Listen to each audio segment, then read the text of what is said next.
Dhammaur inter college का आज ये जो लूट का खुलासा हुआ है कि जिस फार्म पे, प्रवेश फार्म पे निःशुल्क लिखा गया है कि ये फार्म निःशुल्क दिया जाएगा, फिर भी उस फार्म का 100 रुपये ले कर के बच्चों को, अभिभावक को वितरित किया गया, बेचा गया एक हिसाब से। और ये बरसों से चला आ रहा है। आज मैनेजमेंट कमेटी भंग हुई है तो आज इसका खुलासा हुआ है, लेकिन ये बरसों से चला आ रहा है। और इस विषय पे मैं बहुत पहले भी खुलासा करने वाला था, लेकिन मेरे पास कोई प्लेटफार्म नहीं था मित्रों। और आज जब इस प्रकरण का खुलासा हुआ कि 100 रुपये ले करके निःशुल्क प्रवेश फार्म बच्चों को धम्मौर इंटर कॉलेज में वितरित किया जा रहा है, बेचा जा रहा है, तो उस समय हुआ जब प्रबंध कमेटी भंग हो चुकी है, जबकि इसको बहुत पहले हो जाना चाहिए था, वर्षों पहले हो जाना चाहिए था। अब अभिभावक, जितने अभिभावक हैं जिनके बच्चे इस इंटर कॉलेज में पढ़ रहे हैं, अब उनको देखा जाए अगर, तो वो बड़े संदिग्ध अवस्था में आ गए हैं, बड़ी गहरी सोच में डूब गए हैं वो लोग कि इतने दिनों से हम लोगों के साथ इतनी बड़ी लूट होती रही और हम चाहते हुए भी कुछ नहीं कर सकते थे। लेकिन आज किसी ने हिम्मत दिखाई, किसी मीडिया कर्मी ने इस आवाज़ को बुलंद किया, मैं उसको धन्यवाद देना चाहूँगा। और भी कई बड़े खुलासे हैं इस विद्यालय के। इससे पहले वेद प्रकाश आर्य जी थे, प्रधानाचार्य थे, अब तो कोई प्रधानाचार्य दूसरा नया नियुक्ति हुआ है। अब आयोग से आया या नहीं आया, हम जाएंगे विद्यालय में, इसकी जानकारी भी लेंगे और जानेंगे भी हर चीज़ को। लेकिन अब समस्या खड़ी हो रही है कि ये जो फीस निर्धारित की गई है बच्चों के ऊपर, हाई स्कूल और इंटर के बच्चों के ऊपर जो फीस निर्धारित की गई है, वो चाहे जो भी हो, लेकिन अभिभावक लोगों को अब विश्वास नहीं हो रहा है कि उस फीस में भी कहीं तो ये विद्यालय धन उगाही के चक्कर में नहीं है, कहीं उस फीस के जरिए भी ये फीस ज़्यादा तो नहीं वसूली कर रहे हैं।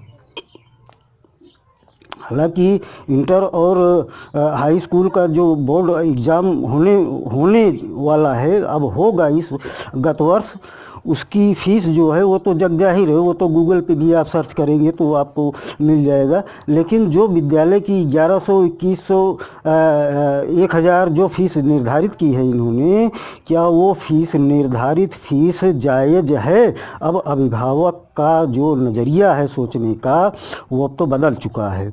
उसे अब विद्यालय को उसने शक के घेरे में ले लिया है, शक के दायरे में। अब उसे विश्वास नहीं होता है कि विद्यालय जो भी निर्णय लेता है फीस के बारे में वो सही होता है या वो वसूली कर रहा है। कई चीज़ें हैं मित्रों, तो मैं आप लोगों से भी ये अनुरोध करूँगा कि आप लोग अभिभावक हैं विद्यालय के, तो आपको अधिकार है जानने का कि आखिर में विद्यालय की फ़ीस कितनी है।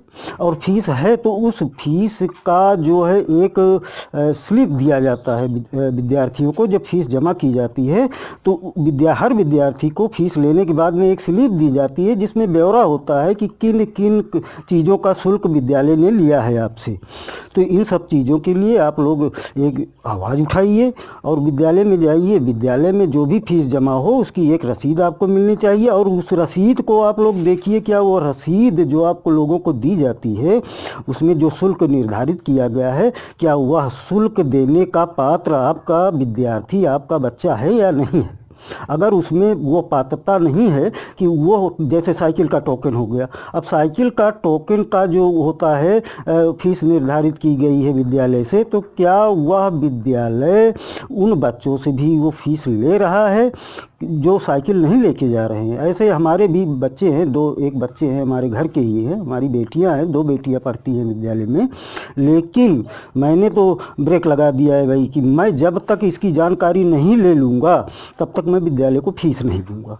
जब मुझे पूरा एकदम लिखित ब्यौरा दिया जाएगा, विद्यालय से स्लिप दी जाएगी कि फला फला शुल्क मैंने विद्यार्थी से लिया है, तब तो मैं ठीक है, मैं विद्यालय की फ़ीस दूंगा। अन्यथा मैं जब तक संतुष्ट नहीं हो जाऊंगा प्रधानाचार्य से या विद्यालय के कर्मचारियों से कि नहीं सारी चीज़ें उचित हैं, तब तक मैं फीस नहीं दूंगा। तो ये चीज़ें मित्रों आप लोगों के भी ऊपर लागू होती हैं, ये चीज़ें आप लोगों को भी करनी हैं, तब कहीं जा कर के कोई बिगड़ी हुई चीज़, कोई एक जो चीज़ असंतुलित हो गई है उसको अगर संभालना है तो एक व्यक्ति के सहारे नहीं हो सकता है, सभी अभिभावक को सामने आना पड़ेगा। अब लिया जाता है अभिभावक शुल्क। अभिभावक शुल्क जो लिया जाता है उस अभिभावक शुल्क में ये होता है कि हर अभिभावक को एक विद्यालय एक कमेटी बनाती है, उस कमेटी के जरिए हर अभिभावक को साल में एक बार 2 बार बुलाया जाता है विद्यालय के अंदर और उनको जानकारी दी जाती है विद्यालय के बारे में, और उनसे भी जानकारी आमने सामने बात होती है प्रचार की और अभिभावकों की कि विद्यालय में क्या कमियां हैं। अभिभावक अपनी कमी वो बताते हैं, प्रधानाचार्य उसको सुनता है, उन कमियों को दूर करता है। लेकिन ऐसा कुछ नहीं है, अभिभावक शुल्क ले लिया जाता है, 100 रुपये अभिभावक शुल्क जमा कर लिया जाता है, लेकिन अभिभावकों को कभी बुलाया नहीं जाता है, उनकी सलाह नहीं ली जाती है। ये एक त्रुटि है विद्यालय के अंदर। अभी तो विद्यालय का मैनेजमेंट जो है वो भंग है। अभी तो कुछ मतलब अभी तो जितना कुछ है वो विद्यालय के प्रधानाचार्य के ऊपर निर्धारित है। तो मित्रों मैं यही अपनी बात रखने के लिए आप लोगों के बीच में आया हूँ। अगर मेरी ये बातें आप लोगों को ज़रा भी सोच में डालती हैं तो आप सोचिए उस विषय पे। आपके पास पैसा बह नहीं रहा है नाली से कि आप ले जाएंगे, इनका मुँह मांगा ये जो भी मांगेंगे आप ले जाके दे देंगे। ऐसा मत करिए। इन लोगों को अब अपने विचारों के साथ जोड़िए, अपने विचार इनके समक्ष व्यक्त कीजिए कि अब आपकी मनमानी नहीं चलेगी। अब अगर एक आवाज़ उठी है तो हज़ारों आवाज़ उठेंगी। तो आप विद्यालय की धम्मौर श्री हनुमत इंटर कॉलेज को एक बार फिर बंसराज सिंह के जैसे ज़माने में था उस तरीके से बनाएंगे। उसमें हर अभिभावक को बुलाया जाता था और पूछा भी जाता था, उनसे सहायता भी अगर मांगी जाती थी तो उन गरीब बच्चों को सहायता दी भी जाती थी। लेकिन यहाँ तो पूरा एकदम बिजनेस बना दिया है इसे, स्कूल को ऐसा बिजनेस बनाया इन लोगों ने कि बिल्कुल ये स्कूल तहस नहस हो गया, पढ़ाई के नाम पे जीरो हो गया है। केवल अब रह क्या गया है कि इसे बिजनेस का अड्डा बना दिया गया है। इस अड्डा बिजनेस को अब खत्म करना है, विद्यालय सुचारू रूप से चले। आप सभी अभिभावकों से अनुरोध है कि इसके प्रति जागरूक हों। धन्यवाद। अगर ये मेरी बातें आप लोगों को पसंद आती हैं तो इस चैनल को सब्सक्राइब ज़रूर कर लीजिएगा और एक प्यारा सा कमेंट कीजिएगा ताकि आपके विचार भी हमसे मिले। धन्यवाद। नमस्कार।